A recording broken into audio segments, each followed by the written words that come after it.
પાલનપુરમાં આવેલા કોટ વિસ્તારમાં લાંબા સમયથી માર્ગ બિસ્માર હાલતમાં હોવાના પગલે સ્થાનિક લોકોએ હાલાકી ભોગવવાનો વારો આવ્યો છે। મીરા ગેટથી લઈને તીનબત્તી અને તીનબત્તીથી લઈને કમાલપુરા સુધીનો 2.5 કિલોમીટર માર્ગ પર ઠેર ઠેર ખાડા પડી સ્થાનિકોને માર્ગ પરથી પસાર થવું મુશ્કેલ બન્યું છે।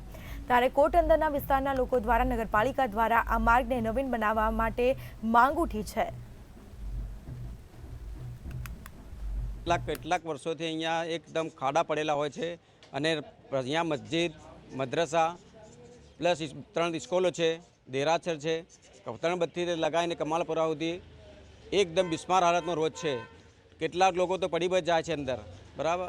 અહીંયા ટેક્સ કમ્પ્લીટ લોકો ભરે છે છતાં પણ કોઈ અહીંયા ધ્યાન અપાતું નથી। બત્તીથી લઈને અને મીરાના દરવાજા સુધી એનું અઠવાડિયા પહેલાં જ અમે મુહૂર્ત કર્યું છે। સ્વર્ણિમ મુખ્યમંત્રી જયંતિના અંદર એ રોડ મંજૂર થઈ ગયેલો છે અને ટૂંક સમયના અંદર જ અમે ચાલુ કરવા જઈએ છીએ અને જેનું મુહૂર્ત પણ થઈ ગયેલું છે અને મુહૂર્ત પણ અમે ત્યાં તીનબત્તી ખાતે જ કરેલું હતું અને જે કમાલપુરા બાજુનો રોડ છે એ ટૂંક જ સમયના અંદર એ પણ અમે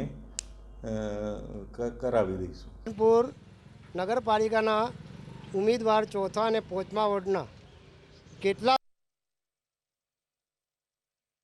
રોડ ત્રણબત્તીથી કમાલપુરા રોડ સુધી કોઈ ધ્યાન આપતા નથી। એ લોકો એમને કેટલી વાર અમે રિક્વેસ્ટ કરી પણ કોઈ ધ્યાન આપતા જ નથી। કેટલી વાર અમે બધાએ કીધું પણ કોઈ સાંભળતું જ નથી। શી ખબર શું છે, ટેક્સ લેવા માટે બધા આવી જાય છે પણ આ 40 વર્ષોથી લગભગ રોડ બનતું નથી।